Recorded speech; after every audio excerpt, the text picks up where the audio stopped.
My name is Alfredo Jaar. I'm an artist, an architect, and a filmmaker. I was born in Chile. I left Chile at the age of 5, and my family moved to a small island called Martinique in the Caribbean. I lived there for 10 years. And then we moved back to Chile in 1972, 1 year before the Allende government was victim of a military coup by the General Pinochet. And 10 years later, I left Chile for New York, where I moved, and I've been living here since 1982. I wanted to be an artist, but my father thought it was a very bad idea. And he thought, how are you going to make a living? So forget it. Do something else. Maybe architecture. It's close enough to art. And then you can make art on the side. And I thought, okay, I'll do that. And so I studied architecture to please my father. But after studying architecture, I realized how lucky I was. Because the study of architecture gave me the tools to make art that studying art would have not given me. And I'm very thankful to the study of architecture. When I'm researching a project, I'm doing the same kind of research that an architect does before making a project. And so this is what I bring into my art practice, this architecture methodology. Imagine, for an architect, it's unthinkable to make anything before knowing where is the sun coming from? Where is the wind coming from?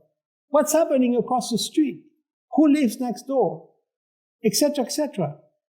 Those things seem so common sense, so logical. We are bombarded by billions of images. I think we produce 3 billion images per hour today. And these images come to us without mercy, without warning. And so it is very difficult for these images to make sense. The problem, in my view, is not so much the extra abundance of images. I think it's more a problem of loss. And this loss is because of the lack of contextualization. When they lose context, that's when we lose them, and they do not have any effect.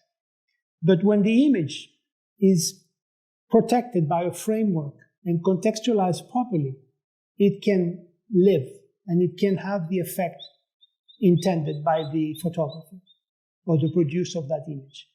As Ansel Adams said, and I have a work related to that, you do not take a photograph, you make it. So the author of that image, either if it is a self-portrait or not, must be aware, must be conscious that he's not just taking something that exists, he's making something.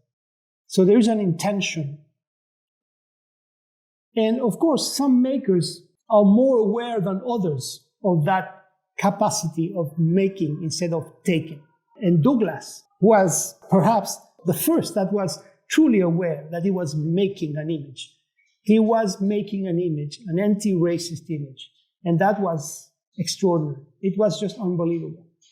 He was aware, maybe before anyone else in the world, of what photography could do, because he was circulating these images that was giving you a different reality from the one that was surrounding him. I had been following the situation of the so-called boat people in Hong Kong. A lot of people left Vietnam in little boats, and that's why they were called boat people. And their first stop was China, was exactly Hong Kong. And Hong Kong, of course, didn't want them, and they didn't want to go back to Vietnam. So the British became firm in this idea of sending them back, and they said they were going to do it. And at that moment, the boat people in the camps, there were 15,000 of them, they said, if you push us out, we're going to commit collective suicide. All of us, 15,000 people. So when I read that, I thought, I have to go.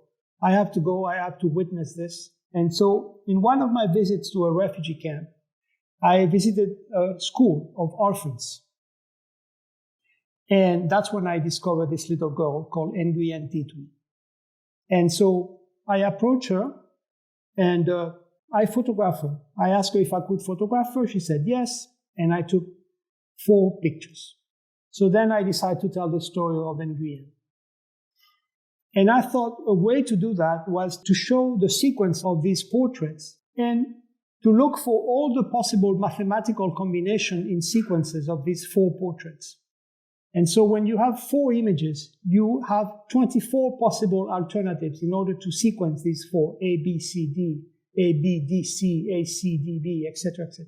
I thought that if people were confronted with all these images, overwhelming quantity of images, after the journey of looking at these 100 pictures, people will feel as if they know her. So it was a way for Nguyen to enter in the brain and heart of my audience. That was ideal. So to transform her into a human being again. Because when you are a refugee, you become a statistic. So that was the idea, to give her back her humanity. I did my first neon in 1985. And the idea was to borrow again from the world of advertising that is, yelling at us from all over the place, trying to make us consume. And I thought perhaps I could borrow from that language and use it not to sell products, but to sell ideas. So that was the origin of that work. And of course, I immediately thought about Pasolini because Pasolini is a model of intellectual that I always aspire to be.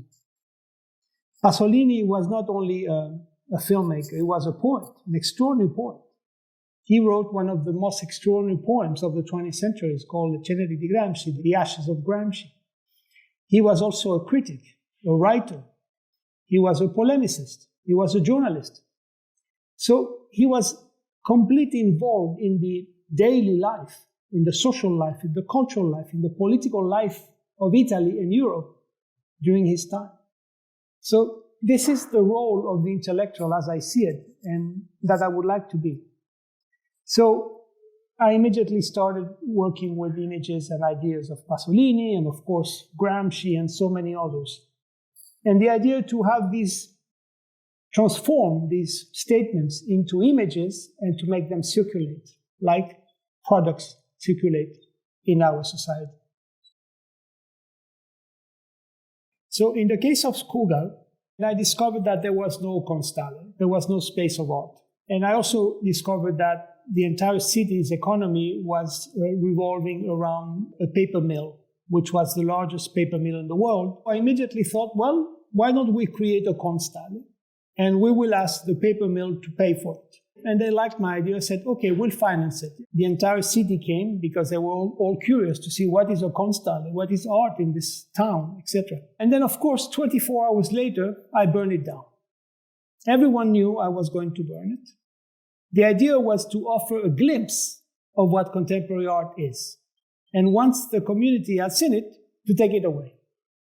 Why? Because I was not going to impose myself as an outsider from New York, from Chile, a community, a museum.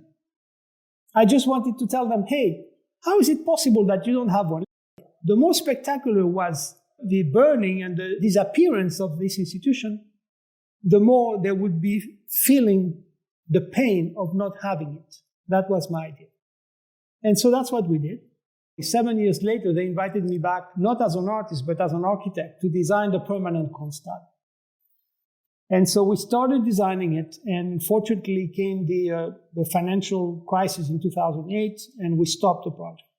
But now I'm happy to report that we are finally on our way, and we are designing it, and we will actually build it. So we hope to be opening in 3 years from now. And so when we build the permanent Constale of Skogal, the circle will be closed. And that's really when the project ends. So the artist creates a model of thinking the world. It changes, it attempts to change the reality. You just suggest ways of doing it, and the community has to act upon these ideas and help you realize it. And so I hope it's going to happen.